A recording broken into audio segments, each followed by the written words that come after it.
Good morning my dear student. Career Planet के इस official online platform पे आपका बहुत बहुत स्वागत है। अपने मैथमेटिक्स के अंदर 2 लेक्चर्स की इम्पोर्टेंट वीडियोस आपको मिल चुकी होगी। इम्पोर्टेंट लेक्चर्स की वीडियो सीरीज के अंदर आज हम तीसरा लेक्चर आप लोगों के लिए लेके आए हैं, जिसके अंदर हम प्रोबेबिलिटी पे बेस्ड क्वेश्चंस और मैट्रिक्स पर बेस्ड क्वेश्चन को डिस्कस करेंगे। तो देखिए, प्रोबेबिलिटी पे बेस्ड जो क्वेश्चंस है, इसके अंदर मल्टीप्लिकेशन थ्योरम है, उस पर बेस्ड क्वेश्चन देखते हैं। क्या कह रहा है? एक अर्न है, एक अर्न जिसके अंदर 8 वाइट बॉल्स हैं और 4 रेड बॉल्स हैं। 4 कैसी बॉल्स हैं? रेड बॉल्स हैं। 4 रेड बॉल्स अवेलेबल है आपके पास। 2 balls are drawn from the urn one after the another. कभी भी कोई रिपीटेशन वाला वर्क हो, one after the another repetition वाला वर्क हो, तो वो मल्टीप्लिकेशन थ्योरम लगती है। वहां पर what is the probability that both drawn balls are white. तो देखिए, सबसे पहले एक अपन क्या कर रहे हैं, हमने एक अर्न लिया जिसके अंदर 8 आपके पास वाइट बॉल्स हैं और 4 आपके पास रेड बॉल्स हैं। अब वो क्या कर रहा है, आपको प्रोबेबिलिटी फाइंड करनी है। तो टोटल नंबर ऑफ बॉल्स इसके अंदर कितनी हो गई? तो टोटल बॉल्स इसके अंदर हो गई 8 + 4 that is equal to 12 balls हो गई। यानी जो भी प्रोबेबिलिटी अपन काउंट करेंगे वो टोटल 12 में से अपन निकालेंगे। तो सबसे पहले वो कह रहा है कि 2 इवेंट करने हैं। फर्स्ट बॉल बोथ, यानी दो बॉलें आपको निकालनी है और दोनों ही बॉल कैसे निकालनी है? व्हाइट कलर की निकालनी है। तो टोटल व्हाइट बॉल्स कितनी है? यहाँ पर 8 व्हाइट बॉल्स है। तो प्रोबेबिलिटी जो फर्स्ट इवेंट में कंसिडर कर रहा हूं, that is the white ball जो निकाल रहे हैं, दैट इज प्रोबेबिलिटी ऑफ ए। कितनी व्हाइट बॉल अवेलेबल है हमारे पास? 8 व्हाइट बॉल अवेलेबल है और टोटल कितनी बॉल्स अर्न के अंदर है? 12। तो आपकी प्रोबेबिलिटी आ जाएगी दैट इज 4 2 जा 2 और 4 3 जा 8 एंड 4 3 जा 12, 2/3। सिमिलरली हमें सेकेंड इवेंट में अगर बी कंसीडर कर रहा हूं तो मेरा इवेंट हो जाएगा b/a। जो भी मल्टीप्लिकेशन थ्योरम में फर्स्ट ऑपरेशन परफॉर्म होता है वो सेकंड ऑपरेशन में डिनोमिनेटर में चले जाता है। तो हमारे पास सेकंड जो प्रोबेबिलिटी आएगी वो भी व्हाइट बॉल निकालनी है। अब एक बॉल निकालने के बाद टोटल व्हाइट बॉल कितनी बची है? 7। 8 - 1 दैट इज 7। और इस अर्न के अंदर ही अगर एक बॉल निकाल देते हैं तो 12 में से एक बॉल निकल गई, तो पीछे कितनी बचेगी? 11। तो नेक्स्ट प्रोबेबिलिटी हमारे पास आ रही है 7/11। तो हमारे जो प्रोबेबिलिटी फाइनल निकलेगी वो दोनों का मल्टीप्लिकेशन होगा, that is 2/3 into 7/11 that is 14/33। इस तरीके से आपको मल्टीप्लिकेशन थ्योरम अप्लाई करनी है। कहने का मतलब आप सबसे पहले काउंट कर लीजिए टोटल कितने बॉल्स है इसके अंदर, तो वो आपके टोटल फेवरेबल जो टोटल आउटकम है वो आ जाएगा, that is your sample space. उसके बाद में से उसमें से जो चीज निकालनी है, जैसे व्हाइट बॉल निकालनी है तो व्हाइट बॉल को काउंट कर लीजिए। 8 व्हाइट बॉल है, 8 व्हाइट बॉल में से एक व्हाइट बॉल निकल गई तो पीछे कितनी बची? 7। तो फर्स्ट इवेंट में 8 आउट ऑफ 12 और सेकंड इवेंट में 7 आउट ऑफ रिमेनिंग कितनी बची है? 1 निकलने के बाद 11। दोनों को केवल मल्टीप्लाई करना है। ये आपकी मल्टीप्लिकेशन थ्योरम हो गई। नेक्स्ट क्वेश्चन की तरफ बढ़ते हैं। नेक्स्ट क्वेश्चन क्या कह रहा है आपका? आपके पास 3 कार्ड्स आर ड्रॉन सक्सेसिवली। वो कह रहा है कि आपको 3 कार्ड निकालने हैं विदाउट रिप्लेसमेंट फ्रॉम, रिप्लेस नहीं करना है, पैक ऑफ 52 कार्ड, सफल कार्ड। तो आपके पास एक 52 कार्ड का पैक है, उसके अंदर में से 1/1 3 इवेंट परफॉर्म करने हैं। पहले आपको एक कार्ड निकालना है, दूसरा एक और कार्ड निकालना है और तीसरा एक और कार्ड निकालना है। कहने का मतलब 3 बार अपन प्रोबेबिलिटी निकालकर तीनों को क्या कर देंगे? प्रोडक्ट कर देंगे। तो देखते हैं फर्स्ट इवेंट कौन सा है। वो कह रहा है फर्स्ट 2 कार्ड आपका कौन सा होना चाहिए? क्वीन का होना चाहिए। और थर्ड इवेंट वो कह रहा है थर्ड कार्ड होना चाहिए आपका किंग का। तो सबसे पहले देखते हैं कि हमारे पास टोटल कार्ड कितने हैं। तो टोटल आपको पता चल गया कि टोटल जो कार्ड्स हैं वो 52 कार्ड्स एक कार्ड वाले के अंदर होते हैं। अब देखिए, वो कह रहा है कि फर्स्ट इवेंट निकालिए। तो आपको पता होना चाहिए कार्ड के पूरे वेल सफर्ड कार्ड्स के अंदर 52, जिसके अंदर बंच के अंदर आपके पास क्वींस कितनी होती है? तो आपके पास जो क्वींस होती है वो 4 होती है। तो सबसे फर्स्ट प्रोबेबिलिटी अगर मैं क्वीन निकालना चाह रहा हूं तो क्वीन निकल जाएगी मेरे पास 4 कितने में से? 52 में से। ये फर्स्ट इवेंट हो गया। सेकंड इवेंट में भी वो क्या कर रहा है? क्वीन ही निकालना है। तो मैं सेकंड वाली क्वीन को क्यू डैश कर देता हूं। किस में से? क्वीन में से। तो अब बताइए कि 4 में से एक क्वीन आपके बाहर आ गई तो पीछे कितनी क्वीन बची? 3। और 52 कार्ड में से एक कार्ड बाहर निकल गया तो पीछे कितना बचा? 51। तो ये सेकंड इवेंट परफॉर्म हो गया। थर्ड इवेंट के लिए वो कह रहा है किंग को निकालना है, तो पीछे जो होता है सब डिनोमिनेटर में आ जाता है। मैंने कहा ना कि फर्स्ट ऑपरेशन ऊपर रहता है, सेकंड डिनोमिनेटर में आ जाता है। थर्ड ऑपरेशन करेंगे तो ये न्यूमरेटर वाला वापस डिनोमिनेटर में चले जाएगा। तो फर्स्ट क्यू, ये क्यू डैश, और ऊपर किसको निकालना है थर्ड इवेंट में, किंग को निकालना है। तो किंग कितने होते हैं टोटल, 4, तो 4 यानी 4 अपॉन, और अब कार्ड कितने रह जाएंगे 50। अब आपको टोटल प्रोबेबिलिटी निकालनी है कि probability that the first 2 cards are queen and third card are the what, third card are the king. तो उसके लिए अपन जो हमारी फाइनल प्रोबेबिलिटी आ जाएगी वो आ जाएगी 5/52 इंटू 3/51 इंटू 4/50। ये आपका क्या हो जाएगा, फाइनल आंसर हो जाएगा मल्टीप्लीकेशन थ्योरम के थ्रू। नेक्स्ट क्वेश्चन है, नेक्स्ट क्वेश्चन आपके पास दिया हुआ है, इंपॉर्टेंट क्वेश्चन है, बोर्ड में कई बार आया हुआ है। देखिए E1 and E2 to events आपको दे रखे हैं, प्रोबेबिलिटी ऑफ E1 आपको गिवन है और probability of E1 and E2 का क्या किया हुआ है, यूनियन आपको गिवन है। प्रोबेबिलिटी ऑफ E2 आपको कह रहा है x है और x की वैल्यू फाइंड करने को कह रहा है, मतलब कहने का मतलब वो प्रोबेबिलिटी ऑफ E2 निकालना चाह रहा है। वो कह रहा है E1 and E2 are mutually exclusive event. तो देखिए यहाँ दो चीजें दे रखी है, पहली चीज दे रखी है आपको कि म्यूचुअली एक्सक्लूसिव, तो ये पता होना चाहिए आपको म्यूचुअली एक्सक्लूसिव क्या है, और दूसरी कंडीशन में आपको कह रहा है कि इनडिपेंडेंट इवेंट क्या है। तो म्यूचुअली एक्सक्लूसिव का मतलब होता है कि अगर दो इवेंट म्यूचुअली एक्सक्लूसिव है, इसका मतलब उन दोनों का जो इंटरसेक्शन है वो 0 के बराबर होता है, उनकी प्रोबेबिलिटी 0 के बराबर होती है, आपको ये ध्यान रखना है। और अगर दो इवेंट इंडिपेंडेंट है तो इसका मतलब है कि उन दोनों का जो इंटरसेक्शन है बेटा, वो दोनों के इंडिविजुअल प्रोडक्ट, दोनों की प्रोबेबिलिटी के इंडिविजुअल जो प्रोबेबिलिटी है उनके मल्टीप्लिकेशन के बराबर होगा। तो ये टर्म पता होगी तो आप आगे कर सकते हैं, इसलिए ये एग्जाम के अंदर पूछा जाता है क्वेश्चन कि आपको E1 दे दिया, E1 और E2 यूनियन में दे दिया और E2 बराबर x कह रहा है, आपको कह रहा है कि बताइए कि E2 की वैल्यू क्या होगी जब इवेंट आपका म्यूचुअली एक्सक्लूसिव है। तो म्यूचुअली एक्सक्लूसिव में आपको क्या होता है, P दोनों का इंटरसेक्शन की प्रोबेबिलिटी 0 होती है। तो हमारे पास क्या फॉर्मूला है, हमारे पास जो फॉर्मूला है, हमें फर्स्ट जो हमें सॉल्व करना है उसके लिए हम क्या कर रहे हैं कि probability of E1 union E2 हमें पता होता है किसके बराबर होता है, probability of E1 plus probability of E2 minus probability of E1 intersection E2, इसके बराबर होता है। तो probability of E1 union E2 किसके बराबर है, 0.4। तो यहां पर आ जाएगा 0.4 that will equal to probability of E1 0.3, E2 की वैल्यू आपको दे रखी है x, E2 की वैल्यू दे रखी है x, और माइनस दोनों का इंटरसेक्शन 0 कब होगा, किस कंडीशन में होगा, जब आपका इवेंट कैसा होगा, एक्सक्लूसिव, म्यूचुअली एक्सक्लूसिव होगा। तो आपने यहां पर 0 रख दिया। अब इसको सॉल्व करेंगे तो 0.4 minus 0.3 that will equal to x, यानी आपके पास x की वैल्यू आ गई 0.1। तो ये आपकी प्रोबेबिलिटी हो गई, आपकी x की वैल्यू हो गई। वो यही पूछ रहा था कि P2 that is equal to x की वैल्यू क्या होगी जब आपका इवेंट म्यूचुअली एक्सक्लूसिव है। सेकंड के बारे में बात करते हैं। सेकंड क्या दे रखा है आपको कि इवेंट आपका इंडिपेंडेंट हो, इंडिपेंडेंट की कंडीशन मैंने आपको बता रखी है। तो वापस से अपन लगाएंगे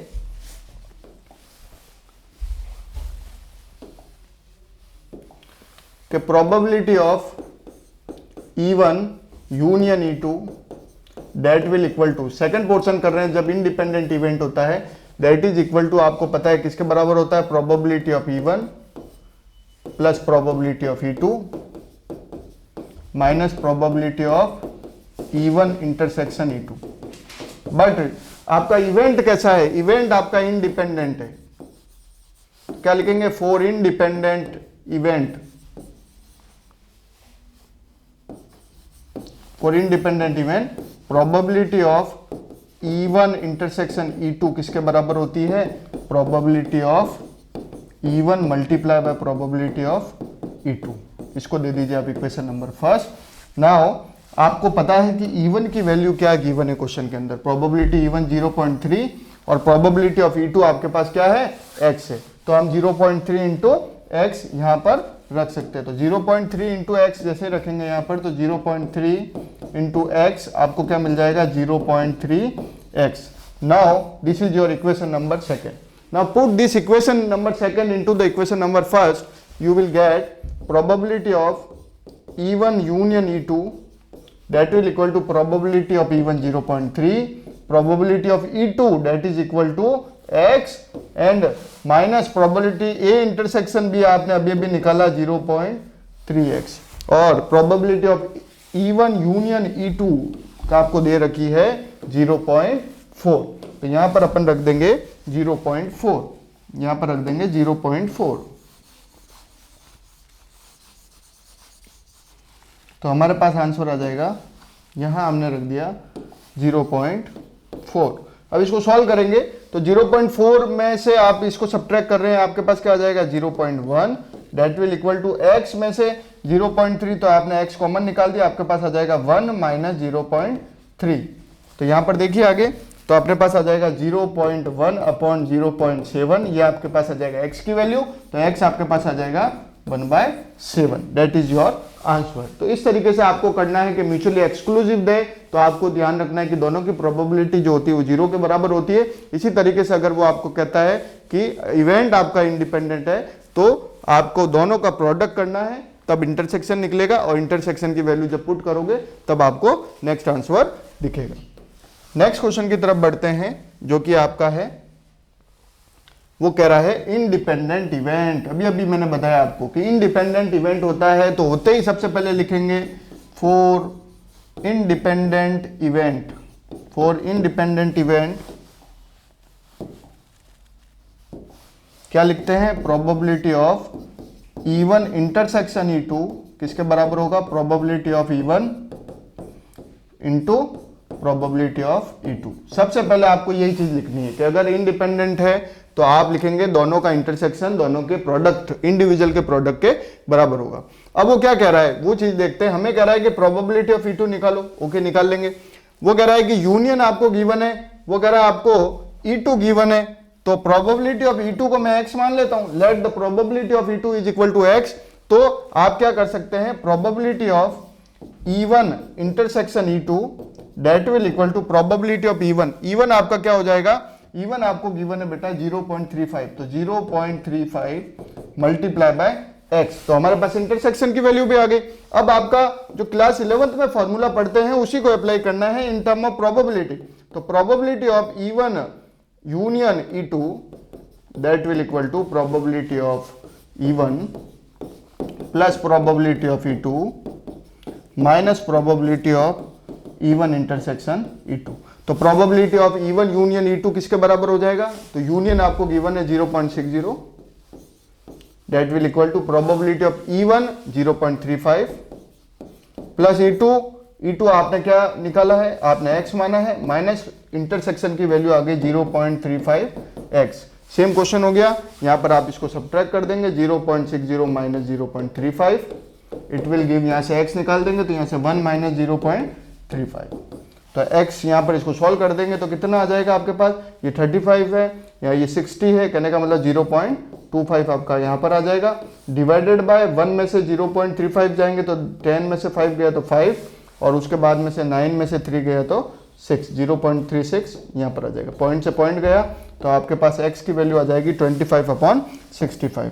तो x आपके पास आ गया 25/65. इसको और कट कर दीजिए तो 5 5 जा 25, 5 1 जा 5, 5 3 जा 15. Your final answer will be 5/13 is your final answer.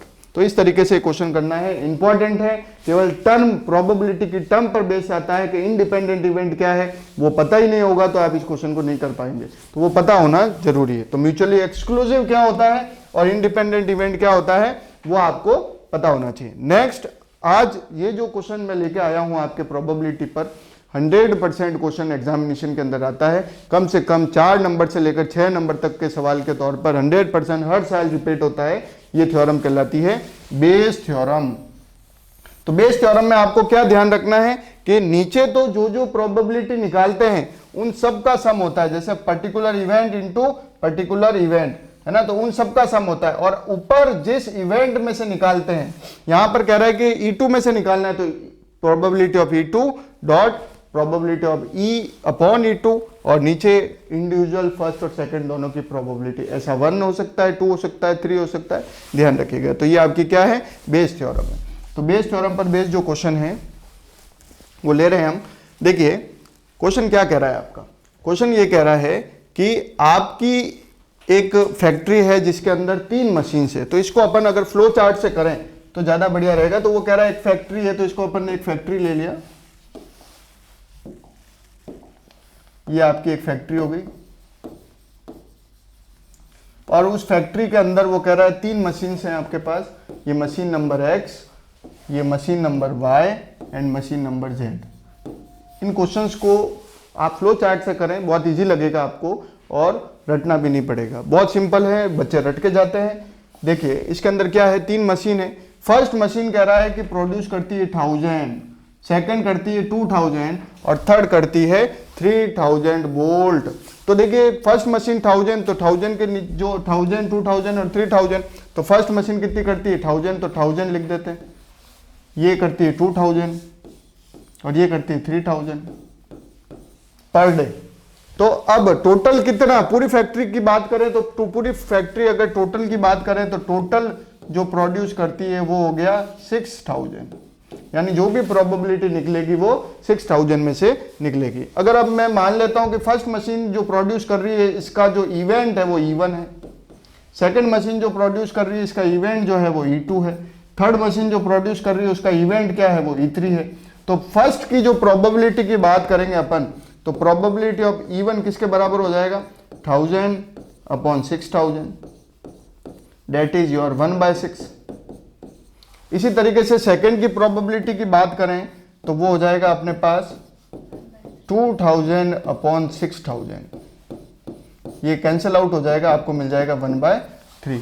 और थर्ड इवेंट की जो प्रोबेबिलिटी की बात करें तो वो हो जाएगा हमारे पास 3000 अपॉन 6000, तो ये अपने पास आ जाएगा 1/2। तो दोनों तीनों की जितने भी मशीन, जितने भी इसके अंदर फील्ड है, आप इस तरीके से फ्लो चार्ट बनाएं और सबसे पहले क्या काम करें, इंडिविजुअल प्रोबेबिलिटी निकाल दें। अब क्या कहेगा वो, अब देखिए हर एक क्वेश्चन में अब यहां से थोड़ा सा सीन चेंज हो जाएगा। वो कहेगा कि इसमें कुछ ऐसी चीज स्टैंडर्ड है या ऐसी चीज डिफेक्टिव है, तो उस डिफेक्टिव जो इवेंट है उस इवेंट को अपन मान लेंगे कैपिटल ई, तो उसकी जो प्रोबेबिलिटी होगी वो होगा, अगर फर्स्ट की बात करें तो वो फर्स्ट E1 में से निकलने वाला वो समथिंग प्रोडक्ट, अगर सेकंड वाले की बात करेंगे तो वो हो जाएगा E अपॉन E2, कि E2 में से वो चीज कितनी स्टैंडर्ड है या कितनी डिफेक्टिव है, और थर्ड हमारे पास हो जाएगा E अपॉन E3। देखिए बेटा मेजर क्वेश्चन आता है, बहुत अच्छे से समझिएगा। तो यहां पर E अपॉन E1 की बात करें तो क्वेश्चन को वापस से आगे पढ़ते हैं। तो हमारा यहां तक हमने जो काम था वो कर लिया है। उसके बाद में देखिए, उसके बाद में क्या कह रहा है, the machine X produce 1% defective, Y produce 1.5% defective और Z प्रोड्यूस 2% डिफेक्टिव। तो इवेंट आ गया डिफेक्टिव, तो डिफेक्टिव इवेंट 1%, 1.5% और 2%। तो 1%, तो डिफेक्टिव कितना है 1%, तो 1% जो डिफेक्टिव है तो अपन लिख सकते हैं 1/100। 1.5%, तो 1.5 अपॉन 100, और लास्ट कह रहा है 2%, तो 2/100। तो सबसे पहले आपको अगर 2 प्रॉब्लम देता है तो 4 क्वांटिटी निकालनी, और 3 प्रॉब्लम देता है, जैसे यहां पर 3 प्रॉब्लम दे रहा है 3 इवेंट की, तो 6 क्वांटिटी आपके पास आ जानी चाहिए। अब वो क्या कहेगा, वो कहेगा कि बताओ कि मशीन Y में से कितना % डिफेक्टिव है, या मशीन Z में से पूछ लेगा या मशीन X में से पूछ लेगा। क्वेश्चन की बनावट है, चेंज हो सकती है, आपको बस ये ध्यान रखना है। तो यहां पर क्या पूछ रहा है, what is the probability, probability पूछ रहा है कि दिस डिफेक्टिव बोल्ट, बताइए कि क्या प्रोबेबिलिटी है कि डिफेक्टिव बोल्ट मशीन X में से आ जाए। हो सकता है आपके क्वेश्चन में वहां पर Y दे दे या Z दे दे, तो जो मशीन देगा उसका आपको फॉर्मूला लिखना पड़ेगा। तो यहां पर क्या कर रहा है, X में से डिफेक्टिव आए उसके लिए बताओ, यानी मशीन नंबर फर्स्ट में से बात कर रहा है। तो मशीन नंबर फर्स्ट में से बात कर रहा है तो उसकी प्रोबेबिलिटी निकालना है। इसका जस्ट उल्टा कहने का मतलब वो क्या पूछ रहा है, वो पूछ रहा है आपको probability of E1 upon E। वो किसके बारे में बात पूछ रहा है कि फर्स्ट में से निकलने वाला। तो यहां जो लिखा है उसका जस्ट लिख लो, यही आपका आंसर है। अब इसको लिखने का क्या तरीका होगा कि फर्स्ट मशीन पूछ रहा है तो फर्स्ट मशीन का प्रोडक्ट कीजिए न्यूमरेटर में, तो probability of E dot probability of E upon E1 और डिनोमिनेटर में इन दोनों का प्रोडक्ट प्लस इन दोनों का प्रोडक्ट प्लस इन दोनों का प्रोडक्ट, तो probability of E1 probability of E upon E1 plus probability of E2 probability of E upon E2 plus probability of E3 probability of E upon E3। ये आपकी Bayes theorem इस तरीके से, ये formula भी लिखना आना चाहिए, इसका भी मार्क होता है, ध्यान रखिएगा। अब क्या करना है आपको, न्यूमरेटर के अंदर ये दोनों वैल्यूज दैट इज 1.1/6 इंटू 100, तो यही मेंशन कर देते हैं अपन। तो न्यूमरेटर में आ जाएगा 1/6 इंटू 1 अपॉन 100 अपॉन डिनोमिनेटर में सभी का इनका प्रोडक्ट यानी 1/6 इंटू 100 प्लस इन दोनों का प्रोडक्ट 1/3 इंटू 1.5 अपॉन 100 प्लस इन दोनों का प्रोडक्ट यानी 1/2 इंटू 2 अपॉन 100। तो ये इसको सॉल्व करोगे तो आपका फाइनल आंसर मिल जाएगा। तो कोई भी क्वेश्चन आए बेस थ्योरम पर बेस्ड हो, 100% यूपी बोर्ड हो, बिहार बोर्ड हो, राजस्थान बोर्ड हो, सीबीएसई बोर्ड हो, ये क्वेश्चन पूछा जाता है। कभी 2 प्रॉब्लम आती है यानी दो वाला फ्लो चार्ट बनेगा तो आप ध्यान रखने 4 मार्क्स का आएगा, और अगर 3 वाला आएगा तो 6 नंबर का इकलौता सवाल है, बहुत इंपॉर्टेंट है, बहुत अच्छे से करके जाइएगा। तो इस तरीके से आप लोगों को करना है। नेक्स्ट क्वेश्चन लेते हैं। नेक्स्ट क्वेश्चन भी आपका बेस थ्योरम पर बेस्ड है। क्या कह रहा है, फ्लो चार्ट बनाते हैं। एक बोल्ट की फैक्ट्री अगेन, उसमें कह रहा है कि 3 मशीनें हैं ABC। तो सबसे पहले क्या करेंगे, फैक्ट्री, सबसे ऊपर क्या लिखेंगे, फैक्ट्री। फैक्ट्री के बाद में 3 मशीनें ले लीजिए, machine number A, machine number B and machine number C। 3 machine ले ली। तीनों मशीन लेने पर यहां पर लिख देंगे आप हमारा event number first, event number second और इवेंट नंबर थर्ड। तीनों मशीन लेने के बाद में हमारे को जो सबसे पहले देगा वो प्रोबेबिलिटी E1 की देगा, प्रोबेबिलिटी E2 की देगा और प्रोबेबिलिटी E3 की देगा।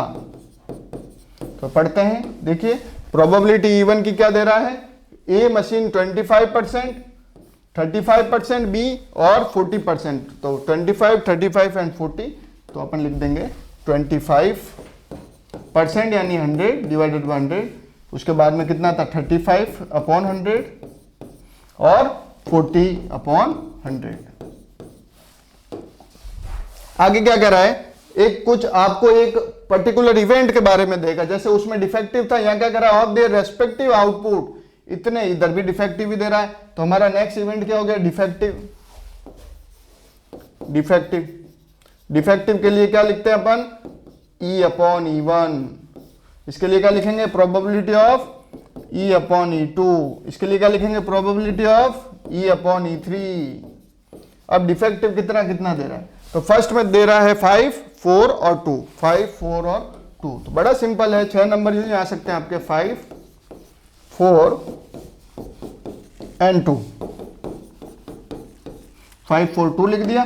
अब लास्ट में देखिए क्या पूछ रहा है, प्रोबेबिलिटी निकालिए कि C में से निकला है। C में से निकला है मतलब C वाला जो लिखा हुआ हो उसको उल्टा कर दीजिए। उल्टा कर दीजिए मतलब पूछा क्या है उसने, E3 अपॉन E, और इसका मतलब है यहां पर आपको सबसे न्यूमरेटर में इन दोनों का प्रोडक्ट और डिनोमिनेटर में सबके इंडिविजुअल प्रोडक्ट को ऐड करके लिखना है। कहने का मतलब E3 product of E upon E3 upon probability of E1, probability of E upon E1 plus probability of E2, probability of E upon E2 plus probability of E3, probability of E upon E3।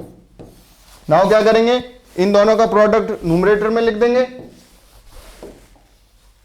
तो क्या आ जाएगा अपने पास, 40 upon 100 into 2 upon 100 और denominator में इनका product यानी 25 upon 100 into 5 upon 100 plus 35 upon 100 into 4 upon 100 plus again 40 upon 100 into 2 upon 100। इसको सॉल्व करेंगे, you will get your answer. तो ये चीजें बनानी आनी चाहिए आपको। 6 नंबर का सवाल है, 100% आता है। जिसने तैयार कर लिया उसके 6 नंबर मुट्ठी में। नेक्स्ट क्वेश्चन भी आपका प्रोबेबिलिटी पर बेस ही है। क्या कह रहा है? प्रोबेबिलिटी पे बेस है कि company has 2 plant manufacture bicycle. 2 plant ही है। देखो 4 नंबर वाला सवाल है। पहला जो प्लांट है वो 60% है ना, तो 2 प्लांट है, प्लांट नंबर ए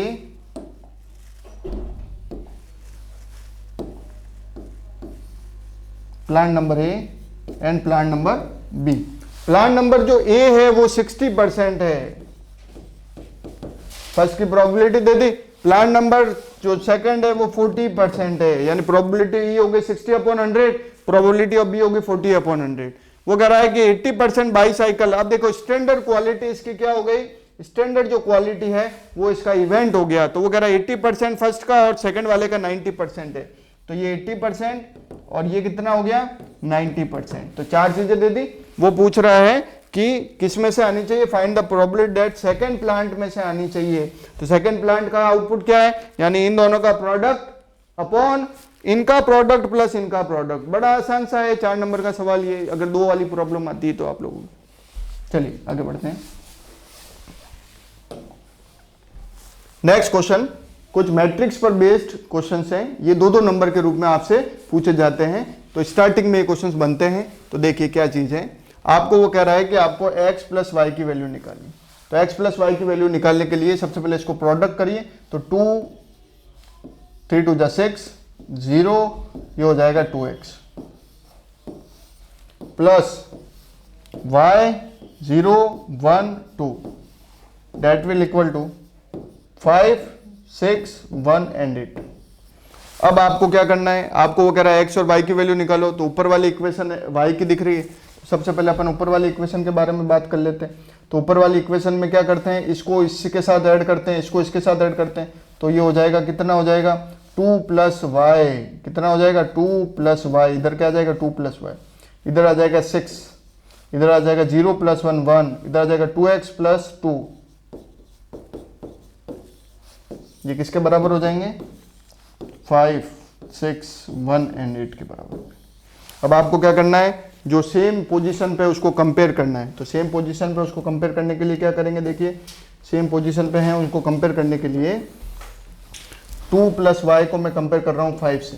तो 2 प्लस वाई इक्वल टू 5, तो y इक्वल टू 5 माइनस 2, तो y की वैल्यू आ गई आपके पास 3। इसी तरीके से 2x प्लस 2 की वैल्यू को 8 से कंपेयर कर देंगे। तो 2x plus 2 is equal to 8, तो 2x equal to 8 minus 2, 2x is equal to 6, तो x इक्वल टू 3। अब वो उसने x और y की वैल्यू नहीं पूछी है, उसने कहा x प्लस वाई का बताइए। तो x प्लस वाई, x हमने निकाला 3 और y हमने निकाला 3, तो आपका फाइनल आंसर कितना आएगा? 6 आएगा। ये ध्यान रखना। नेक्स्ट क्वेश्चन है आपका। नेक्स्ट क्वेश्चन भी यही है, x plus y plus z के बारे में पूछ रहा है। तो यहां से इसको कंपेयर किया, तो x माइनस वाई किसके बराबर हो गया? 1, और यहां से इसके कंपेयर किया तो x प्लस वाई किसके बराबर हो गया? 5। अब आपने एलिमिनेशन से इसको हटा दिया, तो x प्लस एक्स कितना हो गया? 2x, that will equal to 6। तो x की वैल्यू आ गई आपके पास 3। अब x की वैल्यू 3 आ गई। अब इसको कंपेयर किया था, आपने लिखा था अभी अभी कि x minus y is equal to 1। तो यहाँ पर मैं x की वैल्यू 3 लिख दूँ, तो 3 माइनस वाई इक्वल टू 1, तो 3 minus 1 is equal to y, तो y की वैल्यू आपको आ जाएगी 2। अब यहाँ पर लिखा हुआ है 2y प्लस जेड, तो इसको करते 9 से कंपेयर। तो 2y plus z is equal to 9, तो 2 इंटू वाई की वैल्यू 2 आई थी, plus z is equal to 9, तो z is equal to 9 minus 4, तो जेड इज इक्वल टू 5। अब आपसे एक्स वाई जेड तीनों आ गया, तीनों को आप ऐड कर दीजिए। तो 3 4 5 और 5 10, तो x plus y plus z की वैल्यू कितनी आ जाएगी? 10 इज योर फाइनल आंसर। तो इस तरीके से आपको ये क्वेश्चंस करने हैं। नेक्स्ट क्वेश्चन क्या कह रहा है? इफ अ मैट्रिक्स, ये क्वेश्चन भी पूछा जाता है 1 नंबर में। वो कह रहा है if a matrix has 18 element, what is the possible orders it can have. तो बेटा ऑर्डर जो होता है वो रो इनटू कॉलम होता है, और रो इनटू कॉलम में जितने भी रो की वैल्यू होती है, कॉलम की वैल्यू होती है, उसको प्रोडक्ट करोगे तो आपको नंबर ऑफ एलिमेंट मिल जाएंगे। तो नंबर ऑफ एलिमेंट इसने दे रखे हैं, तो सबसे पहले हम क्या करते हैं? इधर 18 लिख देते हैं। अब स्टार्टिंग करते हैं 1 को किससे प्रोडक्ट करूं कि 18 आ जाए? तो 18 से ही पहला आपका ऑर्डर हो गया। इसको रिवर्स में लिख दीजिए, 18 इंटू 1 भी हो सकता है, क्योंकि ये रो होती है बेटा और ये कॉलम होती है, ये बात ध्यान रखना। तो ये फर्स्ट ऑर्डर हो गया, ये सेकंड वाला ऑर्डर हो गया, वैल्यू कितनी दे रहा है 18। थर्ड अपन क्या कर सकते हैं, 1 में इंक्रीमेंट कीजिए, तो 1 में इंक्रीमेंट 2 का किया तो 9 इंटू 2 18 होता है, तो इसका रिवर्स लिख दीजिए, तो 9 इंटू 2 ये भी 18 होता है। तो ये आपका 4 ऑर्डर हो गए। पांचवा ऑर्डर निकालने के लिए 1 को और इंक्रीमेंट कीजिए 3, 2 के बाद 3 को किससे मल्टीप्लाई करें 6, 3 जा 18, और छठा ऑर्डर आपके पास हो गया 6 into 3 that will equal to 18। इस तरीके से आप बता सकते हैं कि इसके 6 ऑर्डर होते हैं। कौन कौन से ऑर्डर होते हैं ये भी पूछ लेता है, तो ये भी बताने पड़ेंगे आप लोगों को। एक एक नंबर का सवाल है, आ सकता है। अगला क्वेश्चन देखिए, find all the possible order of the matrix having 7 element. 7 element है तो सेम तरीका है, मैंने क्या बताया था, रो इंटू कॉलम, यानी 1 इंटू 7 कर सकते हैं या 7 इंटू 1 कर सकते हैं। तो यानी इसके कितने पॉसिबल ऑर्डर हो सकते हैं, ओनली 2 पॉसिबल ऑर्डर हो सकते हैं, इसके अलावा कोई इसका पॉसिबल ऑर्डर नहीं हो सकता। अगली बात कर रहे हैं, वो कह रहा है कंस्ट्रक्ट अ मैट्रिक्स ए आई जे दे दिया इसने ए आई जे दे दिया, और आई और जे की डिफरेंट वैल्यू के लिए हमें पोजीशनिंग रखनी पड़ेगी। तो सबसे पहले हम लेट कर लेते हैं, लेट और मैट्रिक्स कैपिटल ए क्या हो जाती है 3 क्रॉस 2 की। 3 क्रॉस 2 का मतलब बेटा 1 2 और 3 तो रो हो जाएगी और 1 and 2 कॉलम हो जाएंगे। तो A11 A12 A21 A22 A23 A31 and A32, ये आपकी मैट्रिक्स हो गई। अब आपने क्या करना है, आई जे निकालना है, तो आई जे A11 निकालना है। तो ए आई जे आपके पास दे रखा है 2i माइनस जे, तो आपने 11 रखना है। तो A11 की वैल्यू कितनी हो जाएगी 2 into 1 2 minus 1 that will equal to 1।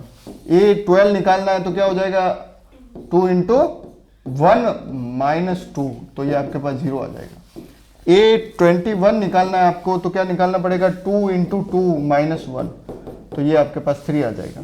A22 निकालना है तो 2 into 2 4 minus 2 that will equal to 4 minus 2 2।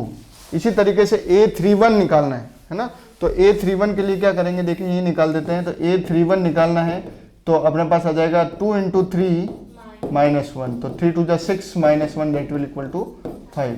और A32 के लिए 2 into 3 minus 2 6 minus 2 it will equal to 4। तो ये वैल्यू जब आप वापस इसमें पुट कर दीजिए, ये आपकी मैट्रिक्स बन गई।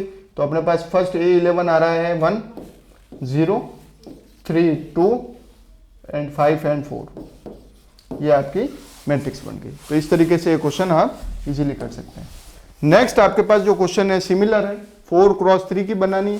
सबसे पहले आप क्या करेंगे, 4 क्रॉस 3 में ध्यान रखिएगा 4 तो क्या होती है रोज होती है, 3 क्या होते हैं कॉलम होते हैं। तो सबसे पहले आप इसको लिख लीजिए A11 A12 A13 A21 A22 A23 A31 A32 A33 A41 A42 A43। अब 1 1 1 1 रख लीजिए, 2 2 2 2 रख लीजिए, 1 3 रख लीजिए। वैल्यूज पुट करेंगे, वैल्यू आएगी जो आएगी उसको वापस पुट करेंगे, you will get your answer. Practice करिएगा इसकी क्वेश्चन की। और एक लास्ट क्वेश्चन आपको एज ए होमवर्क के तौर पर देके जा रहा हूं, इसकी प्रैक्टिस कीजिएगा।